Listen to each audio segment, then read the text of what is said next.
All right, well, the president just wrapping up another closed-door meeting at the White House today. We now know a deal was cut with labor unions. My next guest is worried other deals are being cut that no one really knows about. He wants in on these meetings, and he's a governor. Nevada Governor Jim Gibbons with us right now. Governor, good to have you back. Nice to be on your show, Neil. If Republican congressmen and senators are having a tough time getting in there, I would imagine, Governor, no offense to you, and I'm sure you're a fine governor, it's going to be tough sledding for you to get in there. Well, first of all, the promise of this administration was to be the most open and transparent administration ever. Congress, when they took over the leadership, the Democrats said they were doing away with all the backroom sweetheart deals, dark of night transactions. They're the biggest violators I've seen yet. In fact, the arm-twisting sweetheart deals of this Congress, of this Senate, would make even Al Capone embarrassed. We want in to see what's going on. You know, I represent 3 million constituents, nearly 3 million. There were 20 governors asking for them to back off of this legislation, give us a chance to have our say, give us the same opportunity to give us the same deal that was made for Nebraska or Louisiana, and stop putting the burden on the back of my constituents.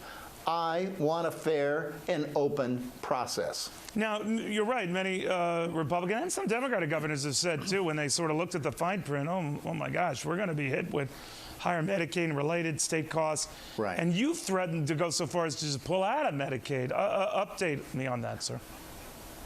Well, first of all, the law is very clear. If you're not in the Medicaid process at the time it's passed, you're not required to be in it. But if you are in the Medicaid consortium with the federal government, you cannot pull out after this law is passed.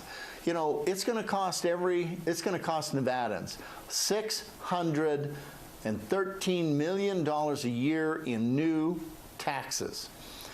You know, that's terrible. We can't afford it. We don't have a system or an economy that's big enough to pay for that. We need to be either in or out. And when you make our Medicaid costs so high that we in Nevada can't afford it, give us the chance to get out. We'll provide care for those exceptionally hard cases, the ones that are very poor, and we'll put the others, the 2 and 3 times the unemployment, not unemployment, but the poverty rate in this federal insurance program. Let the federal government pick up the premium. Well, don't put it on the back of Nevada taxpayers. It's going to be an uphill fight, as I'm sure you're aware, Governor. But I'm curious, I mean, in the last year or so, you and the administration have butted heads. I think you were very offended when he seemed to single out Las Vegas as a place not to go. And we should have been. And you were. And I think it went so far, correct me if I'm wrong, Governor, where you wouldn't even greet him at the airport, right? I mean, when he came to, I think, to a Harry Reid event. How are things now? Well, first of all, Neil, that's eyewash. That is simply a handshake, meet and greet. Right. I wanted to sit down with the president and the administration, talk about why he was wrong to single out Las Vegas. We lost $100 million in revenue from that statement. We lost 400 business meetings and conventions. We're a convention, business, tourism state. When he said that, when the president spoke, Nevadans suffered.